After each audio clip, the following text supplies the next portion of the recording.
Hi ಎಲ್ಲರಿಗೂ. ಎಲ್ಲರೂ ಹೆಂಗಿದ್ರೆ ಆರಾಮಿದ್ರೆ.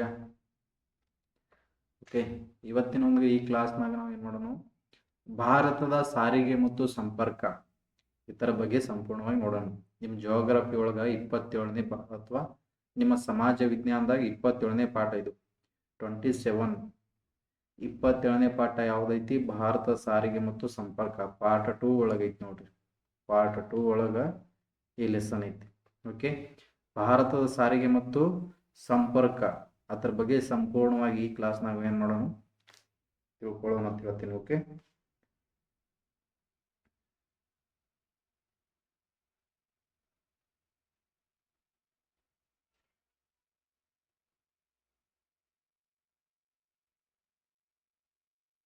ಫಸ್ಟಿಗೆ ನಾವೇನು ಮಾಡೋಣ,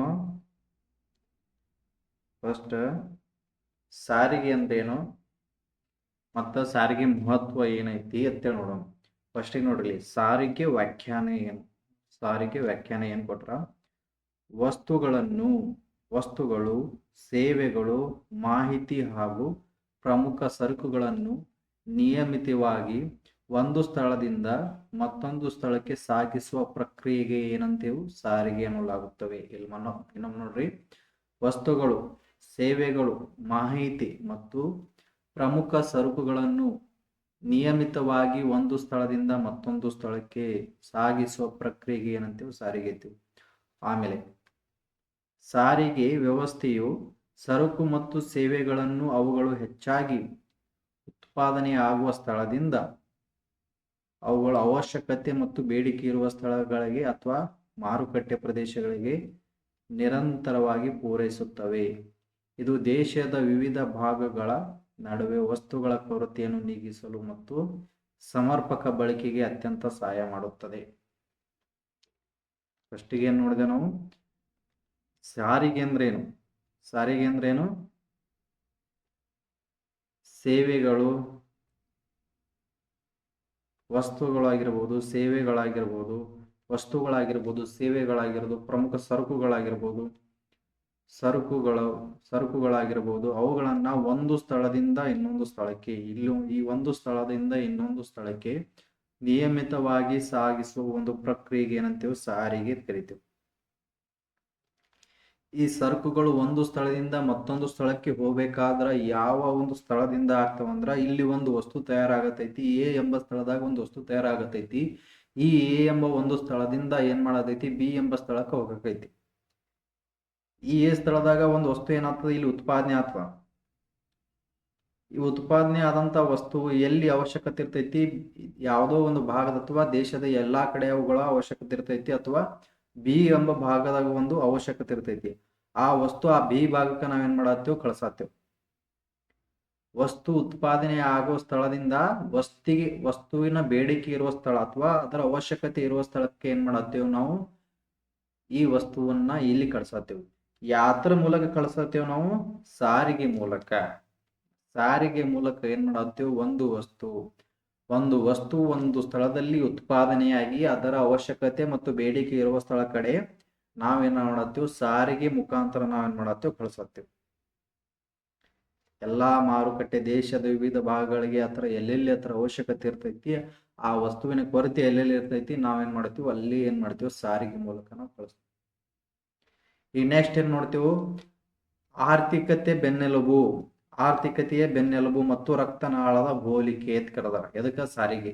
ಯಾಕಂತಾರ ನೋಡ್ರಿ, ವ್ಯವಸಾಯವು ಅಥವಾ ವ್ಯವಸಾಯ ಅಂದ್ರೇನು? ಕೃಷಿ, ಕೈಗಾರಿಕೆಗಳು, ಗಣಿಗಾರಿಕೆ, ಅರಣ್ಯಗಾರಿಕೆ, ಮೀನುಗಾರಿಕೆ, ಹೈನುಗಾರಿಕೆ ಮುಂತಾದ ಎಲ್ಲಾ ಕ್ಷೇತ್ರಗಳನ್ನು ಗ್ರಾಹಕರು ಮತ್ತು ದೊಡ್ಡ ಮಾರುಕಟ್ಟೆಯೊಂದಿಗೆ ಜೋಡಿಸುವ ಏಕೈಕ ಕೊಂಡಿ ಯಾವುದು ಅಂತ ಕೇಳಿದ್ರೆ ಸಾರಿಗೆ. ಏನೇನು? ವ್ಯವಸಾಯ, ಹೈನುಗಾರಿಕೆ, ಇದು ಕೈಗಾರಿಕೆ, ಗಣಿಗಾರಿಕೆ, ಅರಣ್ಯಗಾರಿಕೆ, ಮೀನುಗಾರಿಕೆ, ಹೈನುಗಾರಿಕೆ ಮುಂತಾದ ಎಲ್ಲಾ ಕ್ಷೇತ್ರಗಳನ್ನು ಗ್ರಾಹಕರು ಮತ್ತು ದೊಡ್ಡ ಮಾರುಕಟ್ಟೆಗಳೊಂದಿಗೆ ಜೋಡಿಸುವ ಏಕೈಕ ಕೊಂಡಿ ಅಂದ್ರೆ ಸಾರಿಗೆ.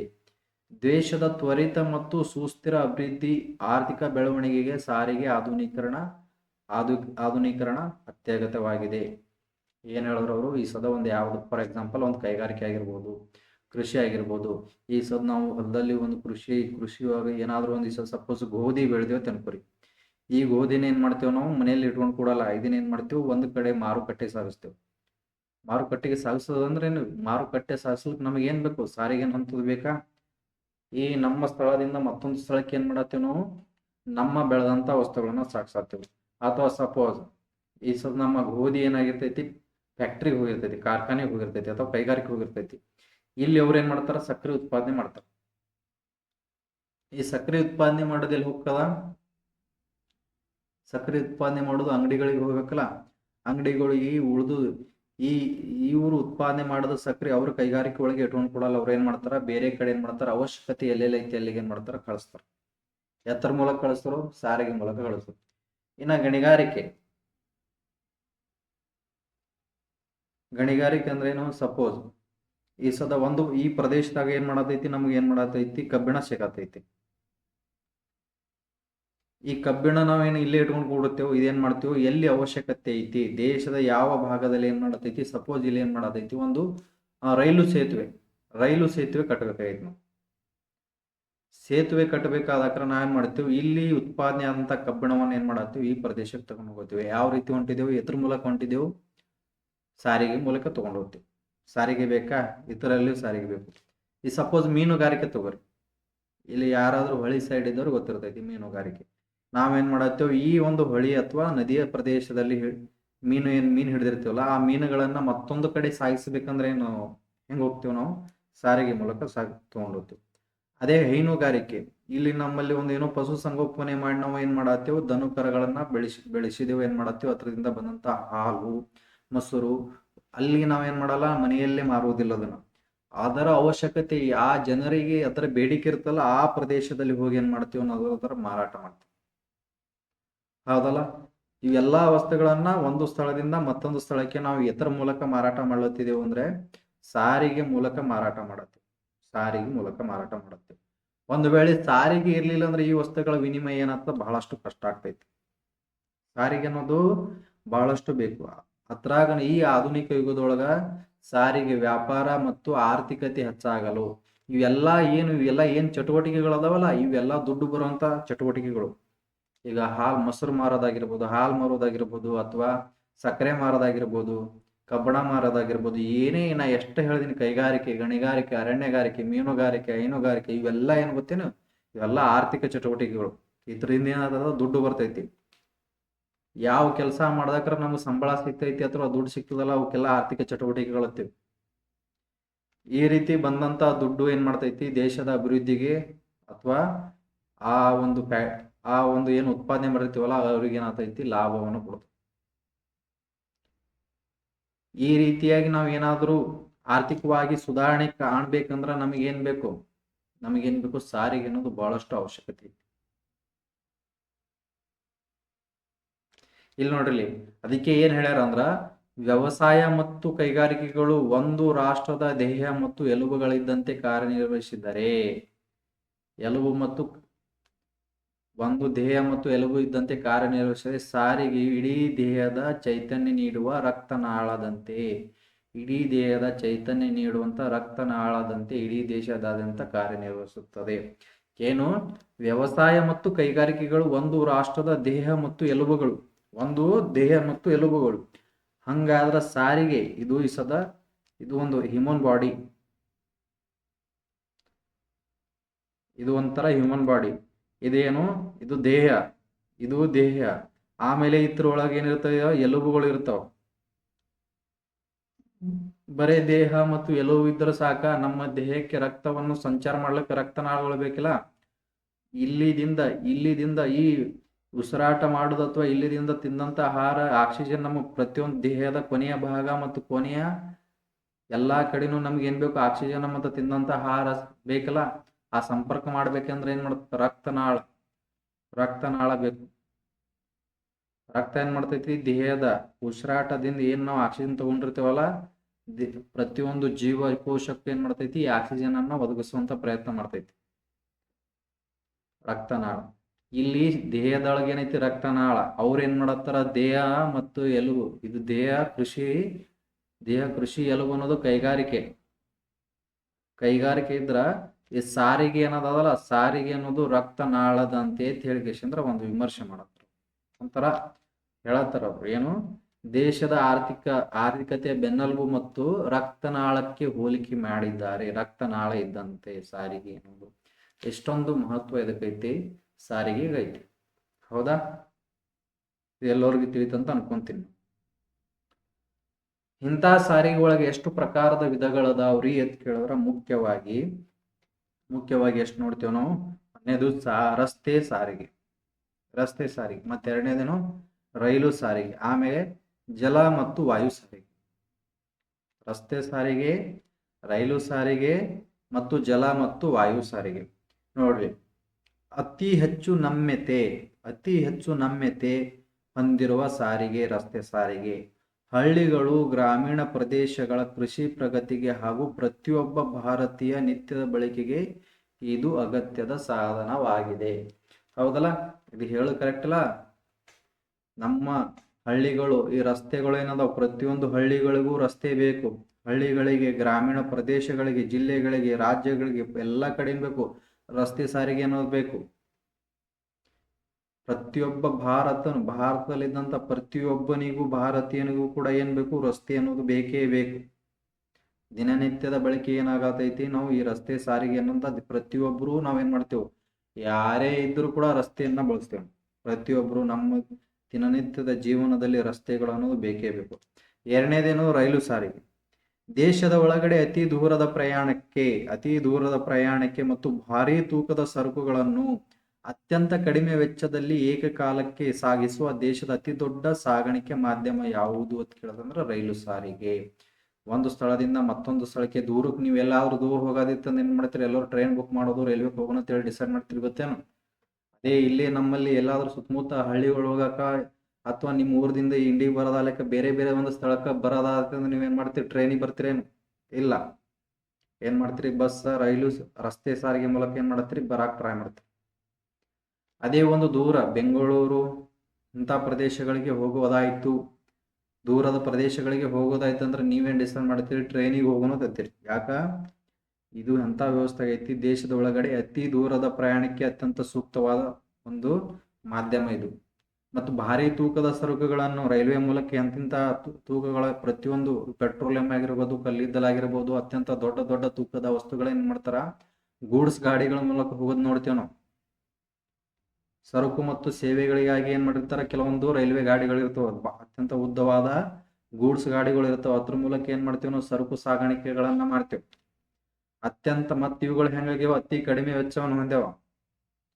ನಿಮ್ಗೆ ಗೊತ್ತಿರ್ತೈತಿ, ಈ ಸದ್ದ ಒಂದು ರಸ್ತೆ ಸಾರಿಗೆ ಅಥವಾ ವಿಮಾನ ಸಾರಿಗೆ, ರಸ್ತೆ ಸಾರಿಗೆ, ವಿಮಾನ ಸಾರಿಗೆ ಮತ್ತು ರೈಲು ಸಾರಿಗೆ ಒಳಗೆ ಯಾವ್ದು ಕಡಿಮೆ ಕಾಸ್ಟ್ ಅದ ಅಂದ್ರೆ ನೀವು ಏನ್ ಹೇಳ್ತೀರಿ? ರೈಲು ಸಾರಿಗೆ ಬಹಳ ಕಡಿಮೆ ಕಾಸ್ಟ್ ಅದ್ರಿ ಸರ್ ಅಂತ ಹೇಳ್ತೀವಿ. ಯಾಕಂದ್ರೆ ಟಿಕೆಟ್ ರೇಟ್ ಏನೈತಿ? ಕಡಿಮೆ ಇರ್ತೈತಿ.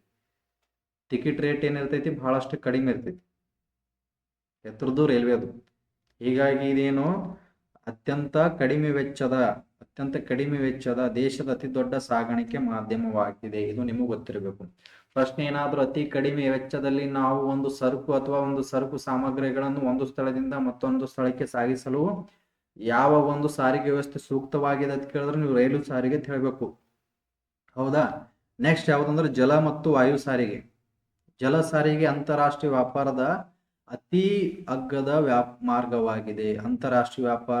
ಅಗ್ಗದ ಮಾರ್ಗವಾಗಿದೆ. ವಾಯು ಸಾರಿಗೆ ಆಧುನಿಕ ಯುಗದ ಅತ್ಯಂತ ವೇಗವಾದ, ಐಷಾರಾಮಿ ಮತ್ತು ತುರ್ತು ಸಾರಿಗೆ ವ್ಯವಸ್ಥೆವಾಗಿದೆ. ನೋಡ್ರಿ, ಈ ಜಲ ಸಾರಿಗೆ ಅನ್ನೋದು ಅಂತಾರಾಷ್ಟ್ರೀಯ ಇದ್ರೊಳಗೆ ಬಳಸ್ತೀವಿ. ಅಂತಾರಾಷ್ಟ್ರೀಯ ವ್ಯಾಪಾರದೊಳಗೆ ಏನ್ ಮಾಡ್ತೇವೆ? ನಾವೇನ್ ಮಾಡ್ತೇವೆ? ಅಂತಾರಾಷ್ಟ್ರೀಯ ವ್ಯಾಪಾರದಲ್ಲಿ ಜಲ ಸಾರಿಗೆಯನ್ನು ಬಳಸ್ತೇವೆ. ಅಂತಾರಾಷ್ಟ್ರೀಯ ವ್ಯಾಪಾರದಲ್ಲಿ ಏನ್ ಮಾಡ್ತೇವೆ? ಜಲ ಸಾರಿಗೆಯನ್ನು ಬಳಸ್ತೇವೆ. ಅತಿ ಅಗ್ಗದ ಸಾರಿಗೆ ವ್ಯವಸ್ಥೆ. ರೈಲ್ವೆಕ್ಕಿಂತ ಅಗ್ಗ ನೋಡ್ರಿ. ರೈಲ್ವೆಕ್ಕಿಂತ ಅಗ್ಗದ ಯಾವ್ದಂದ್ರೆ ಇದು ಜಲ ಸಾರಿಗೆ ವ್ಯವಸ್ಥೆ. ಮತ್ ಅತಿ ಹೆಚ್ಚು ವೆಚ್ಚದಂದ್ರೆ ಅತಿ ಹೆಚ್ಚು ಅಂದ್ರೆ ಬಹಳಷ್ಟು ರೊಕ್ಕ ಖರ್ಚು ಆಗ್ತಾವ ಈ ಸಾರಿಗೆ ವ್ಯವಸ್ಥೆಯನ್ನು ನಾವು ಬಳಸಿದಾರ ಅಂದ್ರೆ ಯಾವ್ದಂದ್ರೆ ವಾಯು ಸಾರಿಗೆ ಅಂದ್ರೆ ಗೊತ್ತಲ್ಲ ನಿಮ್ಗೆ? ಈ ವಿಮಾನ ಮೂಲಕ ನಾವು ಹೋಗ್ತೀವಲ್ಲ ಒಂದು ದೇಶದಿಂದ ಮತ್ತೊಂದು ದೇಶಕ್ಕೆ ಹೋಗ್ಬೇಕಂದ್ರ. ಮತ್ತೆ ಇದು ಎಂತ ಸಾರಿಗೆ ಐತಿ? ನಾವು ಏನ್ ಮಾಡ್ತೀವಿ? ಅತಿ ವೇಗದ ಸಾರಿಗೆ ಇದು ವಿಮಾನ ಸಾರಿಗೆ.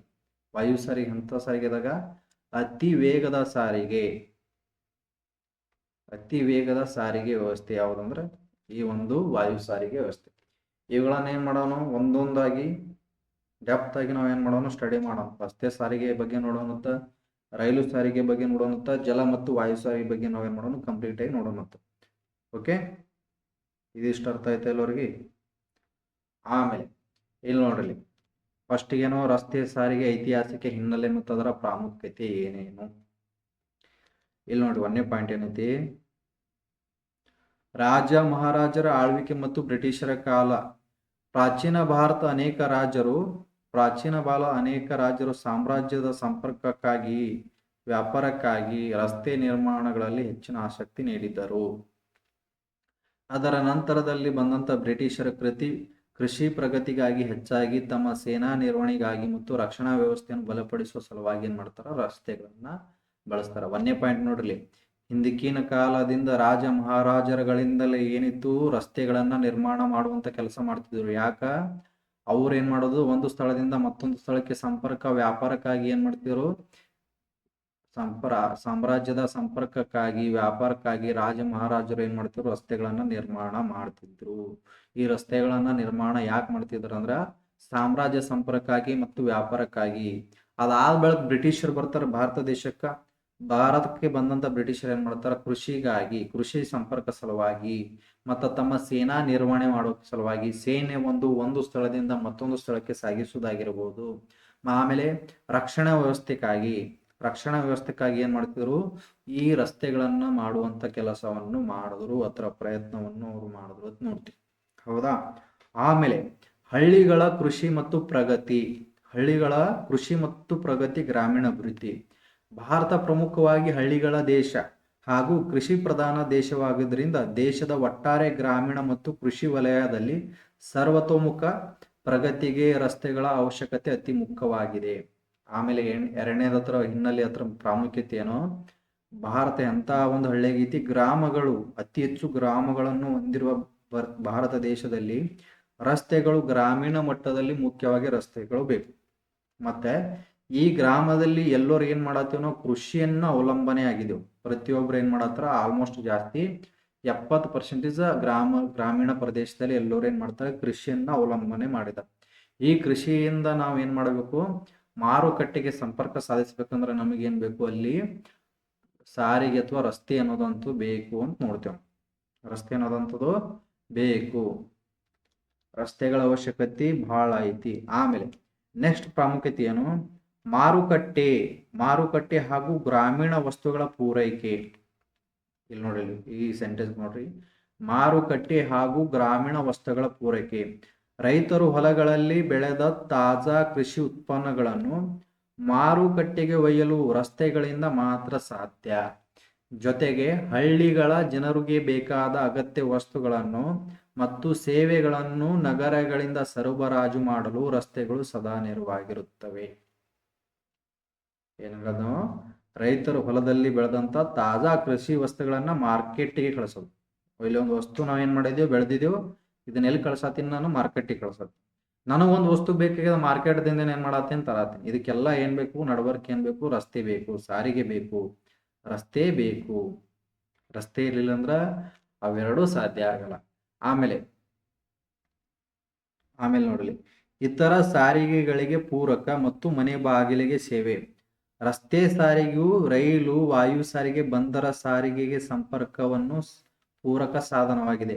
ಅಲ್ಲದೆ ಕೈಗಾರಿಕಾ ಸರಕುಗಳನ್ನು ನೇರವಾಗಿ ಗ್ರಾಹಕರ ಮನೆ ಬಾಗಿಲಿಗೆ ತಲುಪಿಸಲು ರೈಲು ಮಾರ್ಗಕ್ಕೆ ಮಾತ್ರ ಸಹಕಾರಿ.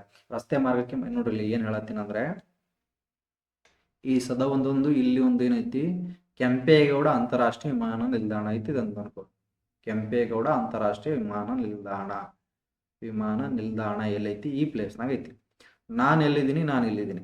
ನಾನೇನ್ ಮಾಡ್ಬೇಕಾಗಿದೆ, ಈ ಸದ ವಾಯು ಸಾರಿಗೆ ಮೂಲಕ ಏನ್ ಮಾಡ್ಬೇಕಾದ, ಬೇರೆ ದೇಶಕ್ಕೆ ಹೋಗ್ಬೇಕಾದ. ಸಪೋಸ್ ಎಲ್ಲಿ ಹೋಗ್ಬೇಕಾಗ್ಯದ, ನಾನು ದೆಹಲಿಗೆ ಹೋಗ್ಬೇಕಾಯ್ತು ಅನ್ಕೋರಿ. ದೆಹಲಿಗೆ ಹೋಗ್ಬೇಕಂದ್ರೆ ನಾನು ಏನ್ ಮಾಡ್ಬೇಕು, 2-3 ತಾಸ್ನಾಗ ಏನ್ ಮಾಡ್ತೀನಿ, ನಾನು ಈ ಬೆಂಗಳೂರಿಂದ ದೆಹಲಿಗೆ ಹೋಗ್ಬೋದು. ಇದ್ರ ಮೂಲಕ ವಾಯು ಸಾರಿಗೆ ಮೂಲಕ. ಡೈರೆಕ್ಟ್ ನಾನು ಇಲ್ಲಿ ಮನ್ಯಾಗಿದ್ದವ ಡೈರೆಕ್ಟ್ ಏನ್ ಮಾಡ್ತೀನಿ, ವಾಯು ಸಾರಿಗೆ ಅಂದ್ರ ಈ ವಿಮಾನ ನಿಲ್ದಾಣಕ್ಕೆ ಹೋಗ್ತೀನಿ. ನಾನು ಇಲ್ಲಿ ಹೋಗ್ಬೇಕಂದ್ರೆ ನಾನು ಏನ್ ಮಾಡ್ತೀನಿ, ಒಂದು ಆಟೋ, ಬಸ್ಸು, ಜೀಪ್ ಅಥವಾ ನನ್ನ ಸ್ವಂತ ಕಾರ್ ತಗೊಂಡ್ಕೊಂಡು ಏನ್ ಮಾಡಬಹುದು, ನಾನೇನ್ ಮಾಡಬಹುದು, ರಸ್ತೆ ಸಾರಿಗೆ ಮೂಲಕ ನಾನೇನ್ ಮಾಡತ್ತೀನಿ, ಈ ವಿಮಾನ ನಿಲ್ದಾಣಕ್ಕೆ ಹೋಗ್ತೀನಿ. ಇಲ್ಲಿ ರಸ್ತೆ ಏನ್ ಮಾಡತೈತಿ, ರಸ್ತೆ ಸಾರಿಗೆ ಏನ್ ಮಾಡತೈತಿ, ಮತ್ತೊಂದು ಸಾರಿಗೆ ವಿಧಾನ ಐತಲ್ಲ, ಆ ಸಾರಿಗೆ ವಿಧಾನ ನಡಬರ್ಕ್ ಏನಾಗತ್ತದ, ಇದು ಒಂದು ಪೂರಕವಾಗಿ ಏನ್ ಮಾಡತೈತಿ, ಮತ್ತೊಂದು ಸಾರಿಗೆ ವ್ಯವಸ್ಥೆಗೆ ಏನ್ ಮಾಡತೈತಿ, ಮಧ್ಯಮವಾಗಿ ಇದೇನ್ ಮಾಡತ್ತದ, ಮಧ್ಯಮವಾಗಿ ಏನ್ ಮಾಡತೈತಿ, ಇದು ಮಧ್ಯಮ ವ್ಯವಸ್ಥೆ ಆಗೈತಿ. ಅಂದ್ರೆ ಏನು, ಇತರ ನಡಬರ್ಕ ಇತರ ಮಾಡಕ್ ಏನ್ ಮಾಡತೈತಿ, ಸಂಪರ್ಕವನ್ನು ಕಲ್ಪಿಸಲತ್ತದ. ಈ ರಸ್ತೆ ಸಾರಿಗೆ ಅನ್ನೋದು ವಾಯು ಸಾರಿಗೆ ಮತ್ತು ರಸ್ತೆ ಸಾರಿಗೆ ಏನ್ ಮಾಡತೈತಿ. ಅದೇ ನಾನು ಈ ರೈಲ್ವೆ ಮೂಲಕ ಈ ಸತ್ ನಾನು ಬೇರೆ ಎಲ್ಲಿ ಹೋಗ್ಬೇಕೈತಿ, ಈಗ ಇಲ್ಲಿ ನಾನು ಏನ್ ಮಾಡಿದೀನಿ, ಬಿಜಾಪುರದಲ್ಲಿದ್ದೀನಿ. ಈ ಬಿಜಾಪುರದಲ್ಲಿದ್ದೀನಿ, ನಾನೇನ್ ಮಾಡ್ಬೇಕಾಗಿದೆ, ಬೆಂಗಳೂರಿಗೆ ಹೋಗ್ಬೇಕಾಗ್ಯದತ್ತೆ ಅಂದಕ್ರ ನಾನೇನ್ ಮಾಡ್ತೀನಿ, ಇಲ್ಲಿ ರೈಲ್ವೆ ಸ್ಟೇಷನ್ ಇರ್ತೈತಿ. ಈ ರೈಲ್ವೆ ಸ್ಟೇಷನ್ ಇಂದ ಇಲ್ಲಿ ತನ ಏನ್ ಮಾಡ್ಬೇಕು, ನಾನು ರಸ್ತೆ ಸಾರಿಗೆ ಮೂಲಕನೇ ಬರ್ಬೇಕು. ಆಮೇಲೆ ಈ ರೈಲ್ವೆದಿಂದ ಏನ್ ಮಾಡ್ಬೇಕು, ನಾನು ಬೆಂಗಳೂರಿಗೆ ಹೋಗಿ. ಈ ರಸ್ತೆ ಸಾರಿಗೆ ಅನ್ನೋದು ಏನ್ ಮಾಡತೈತಿ, ಇಲ್ಲಿ ಈ ಒಂದು ರೈಲು ಸಾರಿಗೆ ಆಗಿರ್ಬೋದು, ವಾಯು ಸಾರಿಗೆ ಎರಡರ ನಡಬರ್ಕ ಪೂರಕ ಸಂಪರ್ಕವನ್ನು ಸಾಧಿಸ್ಲತೈತಿ. ಎರಡರ ನಡಬರ್ಕ ಏನ್ ಮಾಡತ್ತದ, ಸಂಪರ್ಕವನ್ನು ಸಾಧಿಸ್ಲತೈತಿ. ಅದೇ ನೀನ್ ಏನ್ ಮಾಡ್ಬೇಕು, ಜಲ ಸಾರಿಗೆ, ಇಲ್ಲಿ ಸಮುದ್ರ ಐತಿ, ಎಲ್ಲಿ ಸಮುದ್ರ, ಅರಬ್ಬಿ ಸಮುದ್ರ ಅದ ಅನ್ಕೋ. ಈ ಅರಬ್ಬಿ ಸಮುದ್ರಕ್ಕೆ ನಾನು ಈ ಪ್ರದೇಶದಿಂದ ಹೋಗ್ಬೇಕಾಗೈತಿ, ನಾನು ಎಲ್ಲೋ ಸನಿ ಇದ್ದೀನಿ, ಇಲ್ಲಿ ಎತ್ರ ಮೂಲಕ ನೀವು ಹೋಗ್ಬೇಕು, ಫಸ್ಟಿಗೆ ರಸ್ತೆ ಮೂಲಕ ಹೋಗ್ಬೇಕು. ನಿಮ್ಮ ಮನೆಯಿಂದ ನೀನ್ ಏನ್ ಮಾಡ್ಬೇಕು, ರಸ್ತೆ ಮೂಲಕ ಹೋಗ್ಬೇಕು. ಆ ರಸ್ತೆ ದಾಟಿ ನೀನ್ ಏನ್ ಮಾಡ್ಬೇಕು, ನೀನ್ ಮತ್ತೊಂದು ಯಾವುದೇ ಒಂದು ಸಾರಿಗೆ ವ್ಯವಸ್ಥೆನ ಬಳಸಬೇಕಂದ್ರೆ ನೀನೇನ್ ಮಾಡ್ಬೇಕು, ರಸ್ತೆಯನ್ನು ಬಳಸಿ ನೆಕ್ಸ್ಟ್ ನೀನ್ ಏನ್ ಮಾಡ್ಬೇಕು, ಮತ್ತೊಂದ್ ಕಡೆ ಬಳಸ್ಬೇಕು. ಅದೇ ಇಲ್ಲಿ ಏನ್ ಹೇಳ್ಯಾರ, ಆ ಪಾಯಿಂಟ್ ಅದೇ ಹೇಳ್ಯಾರ ನೋಡಿ. ರಸ್ತೆ ಸಾರಿಗೆ ಏನಾಗೈತಿ, ರೈಲು ಸಾರಿಗೆ, ವಾಯು ಸಾರಿಗೆ ಮತ್ತು ಬಂದರುಗಳಿಗೆ ಸಂಪರ್ಕಿಸುವ ಪೂರಕ ಸಾಧನವಾಗಿದೆ. ಇಷ್ಟು ವಿಷಯಗಳನ್ನ ನೀವೇನ್ ಮಾಡಬೇಕು, ರಸ್ತೆ ಸಾರಿಗೆ ಐತಿಹಾಸಿಕ ಹಿನ್ನೆಲೆ ಮತ್ತು ಪ್ರಾಮುಖ್ಯ ಬಗ್ಗೆ ನೀವು ತಿಳ್ಕೊಳ್ಳೇಬೇಕು. ಓಕೆ, ನೆಕ್ಸ್ಟ್ ನೋಡೋಣ. ಆಮೇಲೆ ರಾಷ್ಟ್ರೀಯ ಹೆದ್ದಾರಿಗಳು ಮತ್ತು national highway authority of India ವ್ಯವಸ್ಥೆ. ಇಲ್ಲಿ ಮ್ಯಾಪ್ ಮಿಸ್ ಆಗೈತಿ, ನಾವೇನ್ ಮಾಡೋಣ, ಇಲ್ಲಿ ಮ್ಯಾಪ್ ತೆಗಿಯೋಣ. ಇಲ್ಲಿ ತೆಗಿ,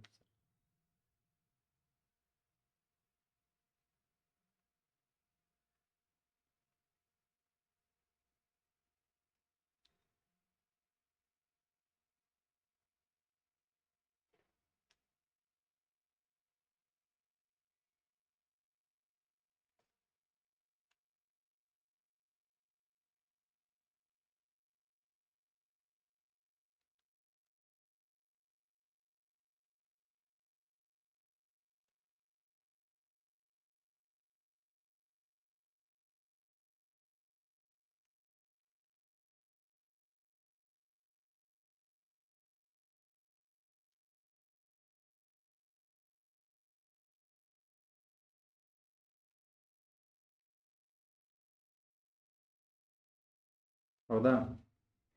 ಇದೇನು ನಮ್ಮ ಭಾರತ ನಕ್ಷೆ. ಇಲ್ಲಿ ನಾವೇನ್ ನೋಡತ್ತೀವಿ, ಈಗ ರಾಷ್ಟ್ರೀಯ ಹೆದ್ದಾರಿಗಳು, ಇದು NHAI ಅಂದ್ರ national highway authority of India ಅಂದಂಗ. ನ್ಯಾಷನಲ್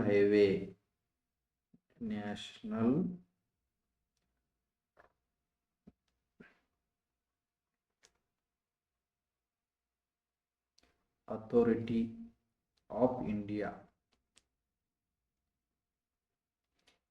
ಇದರ ವ್ಯವಸ್ಥೆ ಬಗ್ಗೆ ನಾವೇನ್ ಮಾಡ್ತೀವಿ ಈಗ ತಿಳ್ಕೊತೇವೆ. ಇಲ್ಲಿ ನೋಡ್ರಿ, ರಾಷ್ಟ್ರೀಯ ಹೆದ್ದಾರಿ ವ್ಯಾಪ್ತಿ ಮತ್ತು ಜವಾಬ್ದಾರಿ ಏನು. ಇವು ದೇಶದ ಅತ್ಯಂತ ಪ್ರಮುಖ ರಸ್ತೆಗಳು. ಈ ರಸ್ತೆ ಹೆದ್ದಾರಿ ಒಳಗೆ ನಾವೇನ್ ಮಾಡ್ತೀವಿ, ಮುಖ್ಯವಾಗಿ 4 ವಿಧಗಳದವ. ಈ ರಸ್ತೆ ಅನ್ನುವಂಥ ರಸ್ತೆ ಹೆದ್ದಾರಿ ಒಳಗೆ 4 ವಿಧಗಳು ನೋಡ್ತೀವಿ. ಒಂದೇದು ಯಾವ್ದಂದ್ರ ರಾಷ್ಟ್ರೀಯ ಹೆದ್ದಾರಿಗಳು.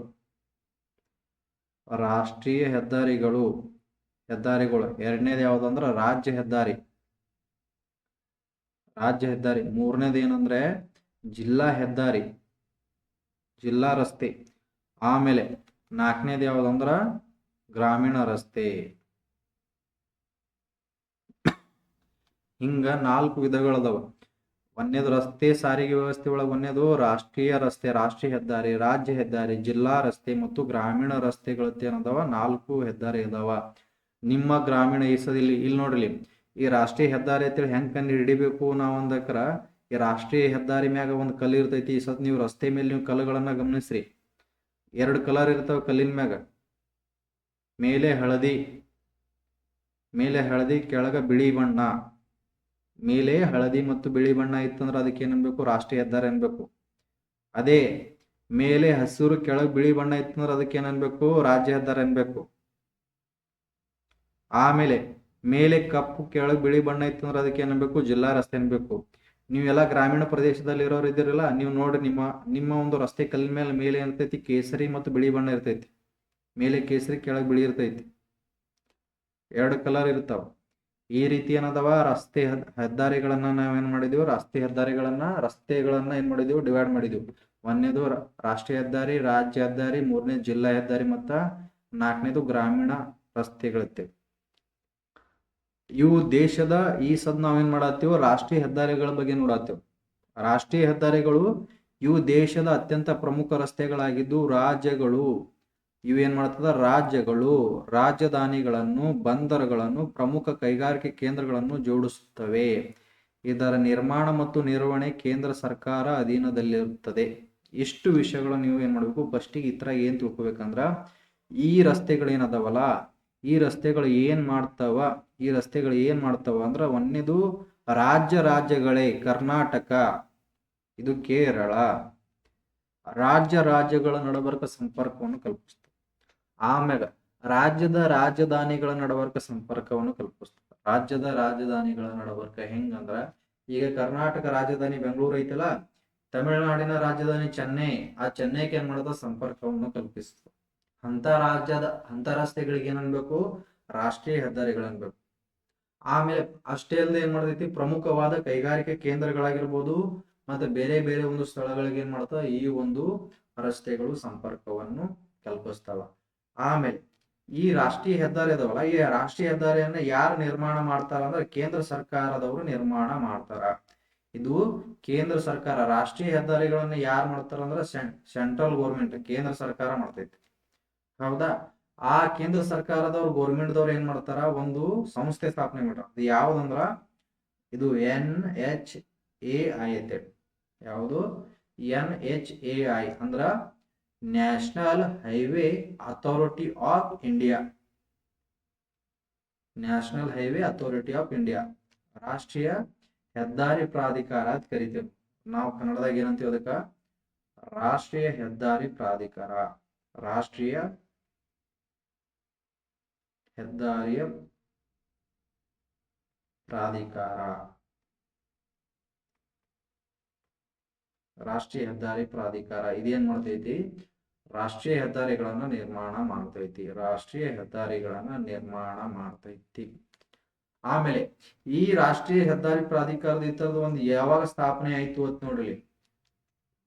ಭಾರತೀಯ ರಾಷ್ಟ್ರೀಯ ಹೆದ್ದಾರಿ ಪ್ರಾಧಿಕಾರವು 1988ರಲ್ಲಿ ಸ್ಥಾಪನೆ ಆಯಿತು. 1988ರಲ್ಲಿ ಸ್ಥಾಪನೆ ಆಯಿತು. ಈ ಸಂಸ್ಥೆಗೆ ಅಧಿಕೃತವಾಗಿ ಸಂಪೂರ್ಣವಾಗಿ ಕಾರ್ಯಭಾರವನ್ನು ಎಷ್ಟ್ರಾಗ ಮಾಡ್ಲಕ್ ಪ್ರಾರಂಭ ಮಾಡ್ತಂದ್ರ 1995ರಾಗ. 1995ರಾಗ ಏನ್ ಮಾಡ್ತು? ತನ್ನ ಒಟ್ಟು ಏನ್ ಮಾಡ್ತು? ಕೆಲಸ ಕಾರ್ಯ ಏನ್ ಮಾಡ್ತು? ಪ್ರಾರಂಭ ಮಾಡ್ತು. ಫಸ್ಟಿಗೆ ಎಷ್ಟ್ರಾಗ ಸ್ಥಾಪನೆ ಆಗ್ತದ? 1988ರಾಗ ಸ್ಥಾಪನೆ ಆಗ್ತದ. ಎಷ್ಟ್ರಾಗ ಕಾರ್ಯವನ್ನು ಆರಂಭ ಮಾಡ್ತಂದ್ರ 1995ರಾಗ ಏನ್ ಮಾಡ್ತದ? ತನ್ನ ಕಾರ್ಯವನ್ನು ಆರಂಭಿಸ್ತೈತಿ. ಇನ್ನ ರಾಷ್ಟ್ರೀಯ ಹೆದ್ದಾರಿ ಎಷ್ಟು ಉದ್ದ ಐತಿ ಭಾರತ ದೇಶಾಗ ಅಂದ್ರ 1,45,240 ಕಿಲೋಮೀಟರ್ ಉದ್ದ ಏನೈತಿ? ರಾಷ್ಟ್ರೀಯ ಹೆದ್ದಾರಿ ಜಾಲ ಐತಿ. ಒಟ್ಟು ಟೋಟಲ್ ಈಗ ಒಂದು ರಾಷ್ಟ್ರೀಯ ಹೆದ್ದಾರಿ ಈ ಕಡೆ ಇಲ್ಲೊಂದು ಹೋಗೈತಿ, ಈ ಕಡೆ ಇಲ್ಲೊಂದು ಹೋಗೈತಿ, ಈ ಕಡೆ ಇಲ್ಲೊಂದು ಹೋಗೈತಿ, ಈ ಕಡೆ ಇಲ್ಲೊಂದು ಹೋಗೈತಿ, ಹಿಂಗೊಂದು ಹೋಗೈತಿ, ಎಷ್ಟೇ ಇರ್ಲೇಕದು. ಇವೆಲ್ಲಾ ಕೂಡಿಸ್ಕಿಸಿಂದ್ರ ಏನ್ ಮಾಡ್ಬೋದು ನಾವು? ಇಲ್ಲಿ 1 kilometre, 2 kilometre, 200 kilometre, 500 kilometre, 4,000 kilometre, 3,000 kilometre ಎಲ್ಲಾ ಕೂಡಿ ಎಷ್ಟೈತಿ ಅಂದ್ರ 1,45,240 ಕಿಲೋಮೀಟರ್ ಏನೈತಿ? ರಾಷ್ಟ್ರೀಯ ಹೆದ್ದಾರಿ ಉದ್ದ ಐತಿ. ಹೌದಾ? ಎಂತ ರಾಷ್ಟ್ರೀಯ ಹೆದ್ದಾರಿ ಮತ್ತ ನ್ಯಾಷನಲ್ ಹೈವೇ ಅಥಾರಿಟಿ ಬಗ್ಗೆ ಗೊತ್ತಾಯ್ತಾ? ರಾಷ್ಟ್ರೀಯ ಹೆದ್ದಾರಿ ಪ್ರಾಧಿಕಾರದ ಬಗ್ಗೆ ಗೊತ್ತಾಯ್ತಾ? ರಾಷ್ಟ್ರೀಯ ಹೆದ್ದಾರಿ, ಈ ರಾಷ್ಟ್ರೀಯ ಹೆದ್ದಾರಿ ಒಳಗೆ ಮುಖ್ಯವಾಗಿ ಎಷ್ಟು ಪ್ರಕಾರ ಅದಾವ? ಮುಖ್ಯವಾಗಿ 4 ಪ್ರಕಾರಗಳದಾವ. ಯಾವ್ಯಾವು? ಒಂದನೇದು ರಾಷ್ಟ್ರೀಯ ಹೆದ್ದಾರಿ, ಆಮೇಲೆ ರಾಜ್ಯ ಹೆದ್ದಾರಿ, ಆಮೇಲೆ ಜಿಲ್ಲಾ ಹೆದ್ದಾರಿ, ಆಮೇಲೆ ಗ್ರಾಮೀಣ ರಸ್ತೆಗಳು. ರಾಷ್ಟ್ರೀಯ ಹೆದ್ದಾರಿ ಕಲ್ಲಿನ ಬಣ್ಣ ಹೆಂಗಿರ್ತೈತಿ? ಮೇಲೆ ಹಳದಿ ಇರ್ತೈತಿ. ಮೇಲೆ ಹಳದಿ ಇರ್ತೈತಿ. ಆಮೇಲೆ ಕೆಳಗೆ ಏನಿರ್ತೈತಿ? ಬಿಳಿ ಇರ್ತೈತಿ. ಅದೇ ರಾಜ್ಯದ ಮೇಲೆ ಏನಿರ್ತೈತಿ? ಕೇಸರಿ ಇರ್ತೈತಿ. ಇದು ಸಾರಿ ಹಸಿರು ಇರ್ತೈತಿ. ಮೇಲೆ ಹಸಿರು ಇರ್ತೈತಿ, ತೆಳಗೆ ಏನಿರ್ತೈತಿ? ಬಿಳಿ ಇರ್ತೈತಿ. ಜಿಲ್ಲೆಯ ಮೇಲೆ ಏನಿರ್ತೈತಿ? ಕಪ್ಪು ಇರ್ತೈತಿ. ಜಿಲ್ಲೆ ರಸ್ತೆ ಮೇಲೆ ಏನಿರ್ತೈತಿ? ಕಪ್ಪು ಇರ್ತೈತಿ. ಗ್ರಾಮೀಣ ರಸ್ತೆ ಮೇಲೆ ಏನಿರ್ತೈತಿ? ಕೇಸರಿ ಇರ್ತೈತಿ. ನೀವೇನ್ ಮಾಡ್ರಿ, ಈ ಎಲ್ಲಾದ್ರೂ ರಸ್ತೆ ಮೂಲಕ ನೀವೇನಾದ್ರೂ ಸಾರಿಗೆ ಅಥವಾ ನೀವೇನಾದ್ರೂ ಪ್ರಯಾಣ ಮಾಡೋ ಸಮಯದಲ್ಲಿ ರಸ್ತೆ ಕಲ್ಲುಗಳನ್ನ ಸರಿಯಾಗಿ ನೋಡ್ರಿ. ರಸ್ತೆ ಮೇಲೆ ಏನಿರ್ತೈತಿ? ಕಲ್ಲುಗಳು ಇರ್ತಾವಲ್ಲ, ಆ ಕಲ್ಲುಗಳನ್ನ ನೋಡ್ರಿ. ಆ ಕಲ್ಲಿನ ಮೇಲೆ ಏನಾದ್ರೂ ಹಸಿರಿತ್ತ ತಿಳ್ಕೊರಿ. ಹಸಿರಿತ್ತಂದ್ರ ಅದು ಏನೋ ರಾಜ್ಯ ಹೆದ್ದಾರಿ ತಿಳ್ಕೊಬೇಕು ನೀವು. ರಾಜ್ಯ ಹೆದ್ದಾರಿ ತಿಳ್ಕೊಬೇಕು. ಒಂದ್ ವೇಳೆ ಹಳದಿ ಇತ್ತು ಏನ್ ತಿಳ್ಕೊಬೇಕು ನೀವು? ಅದು ರಾಷ್ಟ್ರೀಯ ಹೆದ್ದಾರಿ ಅಂತ ತಿಳ್ಕೊಬೇಕು. ಹಳದಿ ಇತ್ತಂದ್ರ ರಾಷ್ಟ್ರೀಯ ಹೆದ್ದಾರಿ ತಿಳ್ಕೊಬೇಕು. ಒಂದ್ ವೇಳೆ ಕಪ್ಪು ಇತ್ತಂದ್ರೆ ಏನ್ ತಿಳ್ಕೊಬೇಕು ನೀವು? ಕಪ್ಪು ಇತ್ತಂದ್ರೆ ಇದೊಂದು ಜಿಲ್ಲಾ ರಸ್ತೆ ಆಗಿದೆ ತಿಳ್ಕೊಬೇಕು ನೀವು. ಜಿಲ್ಲಾ ರಸ್ತೆ ಆಗಿದೆ ತಿಳ್ಕೊಬೇಕು. ಅದೇ ನೀವು ಕೇಸರಿ ಇತ್ತಂತ ತಿಳ್ಕೊರಿ. ಕೇಸರಿ ಇತ್ತಂದ್ರೆ ಇದು ಗ್ರಾಮೀಣ ರಸ್ತೆ. ನಿಮ್ಮ ಗ್ರಾಮ ಪಂಚಾಯತಿಯವರೇ ನಿರ್ಮಾಣ ಮಾಡಿದಂತ ರಸ್ತೆ. ಗ್ರಾಮ ಪಂಚಾಯತಿ, ಜಿಲ್ಲಾ ಪಂಚಾಯತಿ, ಇದು ತಾಲೂಕು ಪಂಚಾಯತಿಯವರೇ ನಿರ್ಮಾಣ ಮಾಡಿದಂತ ರಸ್ತೆ ಯಾವ್ದಂದ್ರ ಗ್ರಾಮೀಣ ರಸ್ತೆ.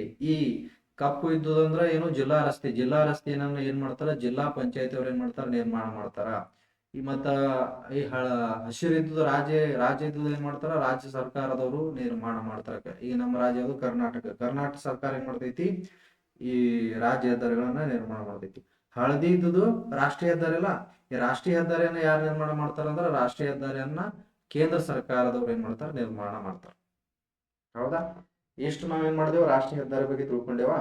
ಈಗ ನಮ್ಮ ದೇಶದ ಅತ್ಯಂತ ಉದ್ದವಾದ ರಾಷ್ಟ್ರೀಯ ಹೆದ್ದಾರಿ ಯಾವುದು? ಇದು ಒಂದು ನನ್ನ ಪ್ರಶ್ನೆ. ನಮ್ಮ ದೇಶದ ಅತ್ಯಂತ ರಾಷ್ಟ್ರೀಯ ಉದ್ದದ ಹೆದ್ದಾರಿ ಯಾವುದಂದ್ರ NH44, ನ್ಯಾಷನಲ್ ಹೈವೇ 44. ಇದು ದೇಶದ ನೋಡ್ಲಿ ರಾಷ್ಟ್ರೀಯ ಹೆದ್ದಾರಿ ಸಂಖ್ಯೆ NH44 ಒಟ್ಟು 3745 ಕಿಲೋಮೀಟರ್ಗಳಷ್ಟು ಏನೈತಿ? 3745 ಕಿಲೋಮೀಟರ್ ಏನೈತಿ? ಈ ಹೆದ್ದಾರಿ ಉದ್ದ ಐತಿ. ಇದು ಉತ್ತರದಲ್ಲಿ ಜಮ್ಮು ಮತ್ತು ಕಾಶ್ಮೀರದ ಶ್ರೀನಗರದಿಂದ ಆರಂಭವಾಗಿ ದಕ್ಷಿಣದ ತುದಿಯಾದ ಕನ್ಯಾಕುಮಾರಿವರೆಗೆ ದೇಶವನ್ನು ಜೋಡಿಸುತ್ತದೆ. ಕನ್ಯಾಕುಮಾರಿವರೆಗೆ ಏನ್ ಮಾಡ್ತೈತಿ? ದೇಶವನ್ನು ಜೋಡಿಸುತ್ತದೆ.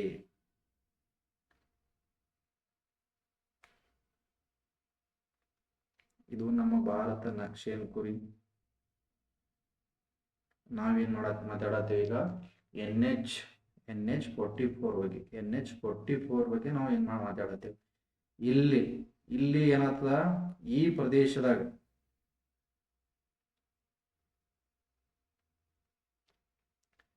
NH44 ಈ ಪ್ರದೇಶದಾಗ ಶ್ರೀನಗರ ಐತಿ. ಈ ಶ್ರೀನಗರದಿಂದ ಈ ರೀತಿಯಾಗಿ ಬಂದು ದೆಹಲಿ ಮ್ಯಾಗ ಹಾಯ್ದು ಕರ್ನಾಟಕದಲ್ಲಿ ಬಂದು ಏನ್ ಮಾಡ್ತೈತಿ? ಇಲ್ಲಿ ಕನ್ಯಾಕುಮಾರಿ, ದಕ್ಷಿಣದ ಅತ್ಯಂತ ತುದಿಯಾದಂತ ಕನ್ಯಾಕುಮಾರಿ, ಈ ಕನ್ಯಾಕುಮಾರಿವರೆಗೆ ಏನ್ ಮಾಡೈತಿ? ಉತ್ತರದಲ್ಲಿ ಶ್ರೀನಗರದಿಂದ ಕನ್ಯಾಕುಮಾರಿವರೆಗೆ ಹರಡೈತಿ. ಒಟ್ಟು ಎಷ್ಟು ಉದ್ದ ಐತಿ ಅಂದ್ರೆ 3745 ಕಿಲೋಮೀಟರ್ ಏನೈತಿ? ಉದ್ದದ ಒಂದು ರಸ್ತೆ ಮಾರ್ಗ. ಇದಕ್ಕೆ ಏನಂತ ಹೆಸರು ಕೊಟ್ರ? NH44. ನಮ್ಮ ದೇಶದ ಅತ್ಯಂತ ಉದ್ದವಾದ ರಾಷ್ಟ್ರೀಯ ಹೆದ್ದಾರಿ ಯಾವ್ದತ್ ಕೇಳಿದ್ರೆ ನೀವೇನ್ ಹೇಳ್ಬೇಕು? NH44. ಅದು ಎಷ್ಟು ಉದ್ದದತ್ ಕೇಳಿದ್ರೆ ಏನ್ ಬೇಕು? 3745 ಕಿಲೋಮೀಟರ್ ಉದ್ದದತ್ ಹೇಳ್ಬೇಕು. ಎಲ್ಲಿದಿಂದ ಎಲ್ಲಿಗೆ ಸಂಪರ್ಕ ಕಲ್ಪಿಸಿದತ್ತೆ ಅಂದ್ರೆ ಏನ್ ಹೇಳ್ಬೇಕು? ಉತ್ತರದಲ್ಲಿ ಶ್ರೀನಗರದಿಂದ ದಕ್ಷಿಣದಲ್ಲಿ ಕನ್ಯಾಕುಮಾರಿವರೆಗೆ ಅಂತ ಹೇಳ್ಬೇಕು. ಇಷ್ಟೇನು ರಾಷ್ಟ್ರೀಯ ಹೆದ್ದಾರಿ 44 ಬಗ್ಗೆ. ಇಲ್ಲಿ ನೋಡಿ, ಬ್ರೋ ಸಂಸ್ಥೆಯು ಗಡಿ ರಸ್ತೆ ಮತ್ತು ವಿಶ್ವ ದಾಖಲೆ, ಭಾರತ ಗಡಿ ರಸ್ತೆ ಪ್ರಾಧಿಕಾರ. ಬ್ರೋ ಅಂದ್ರೆ ಏನ್ ಗೊತ್ತೇನು? ಬಾರ್ಡರ್ ರೋಡ್ ಆರ್ಗನೈಸೇಷನ್ ಅನ್ನಂಗ. ಬ್ರೋ ಅಂದ್ರ ಬಾರ್ಡರ್ ರೋಡ್ ಆರ್ಗನೈಸೇಷನ್ ಅಂದ್ರ ಗಡಿ ರಸ್ತೆ ಪ್ರಾಧಿಕಾರ. ಭಾರತದ ಗಡಿ ರಸ್ತೆ ಪ್ರಾಧಿಕಾರ ಜಗತ್ತಿನಲ್ಲಿ ಅತ್ಯಂತ ಎತ್ತರದ ವಾಹನ ಚಲಿಸಬಹುದಾದ ರಸ್ತೆ ಮಾರ್ಗವನ್ನು ಲಡಾಖ್ ಗಡಿ ಮತ್ತು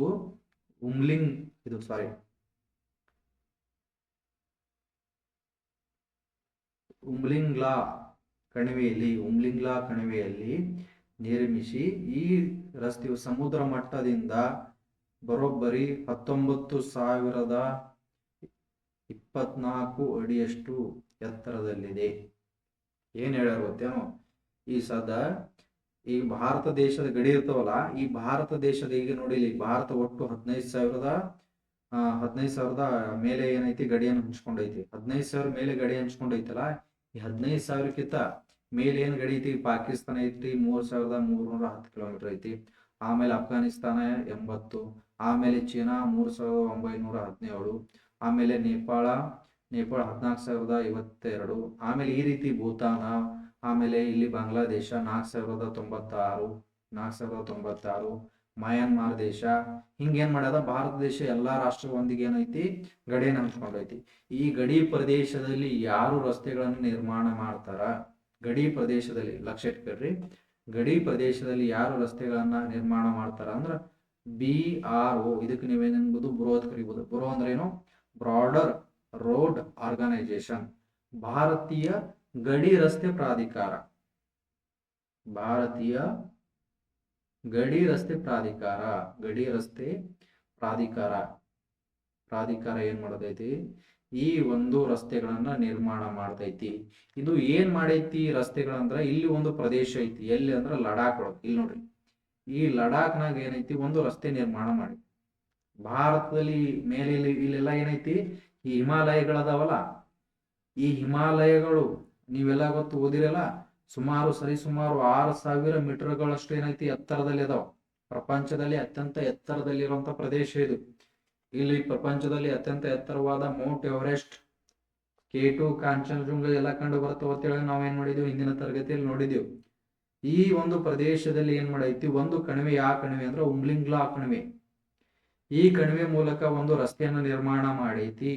ಇದು ಪ್ರಪಂಚದಲ್ಲಿ ಅತ್ಯಂತ ಎತ್ತರವಾದ ಒಂದು ವಾಹನ ಚಲಿಸಬಹುದಾದ ರಸ್ತೆ ಮಾರ್ಗ. ಪ್ರಪಂಚದಲ್ಲಿ ಅತ್ಯಂತ ಎತ್ತರದಲ್ಲಿ ವಾಹನವನ್ನು ಚಲಿಸುವಂತ ರಸ್ತೆ ಮಾರ್ಗ ಯಾವುದು ಅಂದ್ರೆ ಇದೆ. ಹೌದಾ? ಆಮೇಲೆ ಈ NH-44 ಬಗ್ಗೆ ನೋಡಿದೇವಲ್ಲ. ಆಮೇಲೆ ಇನ್ನೊಂದು ರಸ್ತೆ ಬರ್ತೈತಿ. ಯಾವ ರಸ್ತೆ ಅಂದ್ರೆ NH-27. ಇದು ನೋಡಿ, ಉತ್ತರದಿಂದ ದಕ್ಷಿಣಕ್ಕೆ ಏನ್ ಮಾಡೈತಿ ರಸ್ತೆ ಹೋಗೈತಿ NH-44. ಈ ಪೂರ್ವದಿಂದ ಪಶ್ಚಿಮ ಅಥವಾ ಪಶ್ಚಿಮದಿಂದ ಪೂರ್ವಕ್ಕೆ ಯಾವ್ದಾದ್ರು ಒಂದು ರಸ್ತೆ ಆದೇನ್ರಿ ಸರ್ ಉದ್ದವಾದ ಅದಂದ್ರ ಯಾವ್ದಂದ್ರ NH-27. NH-27 ಏನು? ಪಶ್ಚಿಮದಿಂದ ಪೂರ್ವಕ್ಕೆ ಇರುವ ಅತ್ಯಂತ ಉದ್ದವಾದ ರಸ್ತೆ. ಪಶ್ಚಿಮದಿಂದ ಪೂರ್ವಕ್ಕೆ ಹೋಗಿರುವ ಅತ್ಯಂತ ಉದ್ದವಾದ ರಸ್ತೆ. ಪಶ್ಚಿಮದಿಂದ ಪೂರ್ವಕ್ಕೆ ಹೋಗಿರುವ ಅತ್ಯಂತ ಉದ್ದವಾದ ರಸ್ತೆ. ಯಾವುದಂದ್ರೆ ಉದ್ದವಾದ ರಸ್ತೆ ಯಾವುದು? NH-27. ಸರ್ ಇದು ಎಷ್ಟು ಉದ್ದ ಹೋಗೈತಿ ಸರ್ ಅಂದ್ರೆ 3,500 ಕಿಲೋಮೀಟರ್ ಐತಿ ನೋಡ್ರಿ. 3,500 ಕಿಲೋಮೀಟರ್ ಏನೈತಿ ಈ ತರ ಉದ್ದ ಐತಿ. ಎತ್ತರದು NH-27. NH-27 ಉದ್ದ ಎಷ್ಟು? 3,500 ಕಿಲೋಮೀಟರ್. ಇದು ಏನು? ಇದು NH-44. ಇದು NH-27. ಇಷ್ಟು ನಮಗೆ ಗೊತ್ತಿರಬೇಕು. ಅತ್ಯಂತ ಉದ್ದವಾದ್ದು ನೋಡಿದೇವ, ಅತ್ಯಂತ ಎತ್ತರದಲ್ಲಿ ಇದ್ದುದು ನೋಡಿದೆವು. ಅತ್ಯಂತ ಎತ್ತರದಲ್ಲಿ ಇದ್ದಂತ ಪ್ರದೇಶದಲ್ಲಿ ರಸ್ತೆಯನ್ನು ನಿರ್ಮಾಣ ಮಾಡಿದ ಸಂಸ್ಥೆ ಯಾವುದು? ಭಾರತ್ ಗಡಿ ರಸ್ತೆ ಪ್ರಾಧಿಕಾರ. ಹೌದಾ? ಇಷ್ಟು ವಿಷಯಗಳು ತಿಳ್ಕೊಂಡ್ಬೇಕು. ನೆಕ್ಸ್ಟ್ ನೋಡೋಣ.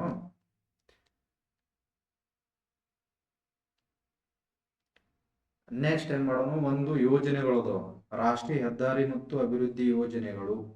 ರಾಷ್ಟ್ರೀಯ ಹೆದ್ದಾರಿ ಮತ್ತು ನ್ಯಾಷನಲ್ ಹೈವೇ ಡೆವಲಪ್ಮೆಂಟ್ ಪ್ರೋಗ್ರಾಮ್. ಇದೇನು?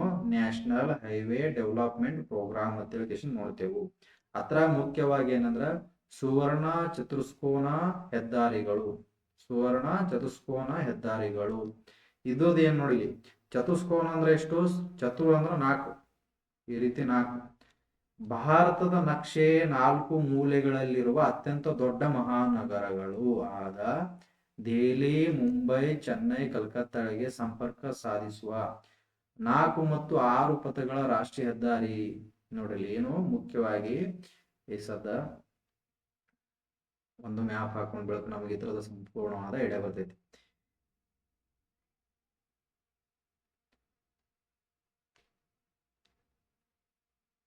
ಇದು ನಮ್ಮ ಭಾರತ ನಕ್ಷೆ.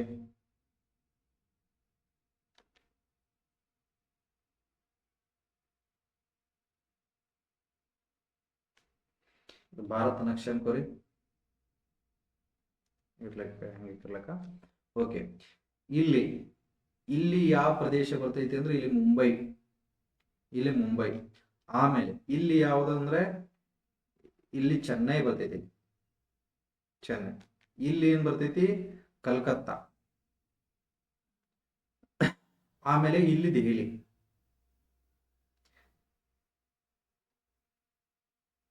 ಈ ರೀತಿಯಾಗಿ ಭಾರತದಲ್ಲಿದ್ದಂತ ಒಂದೇದು ಯಾವುದು, ದೆಹಲಿ,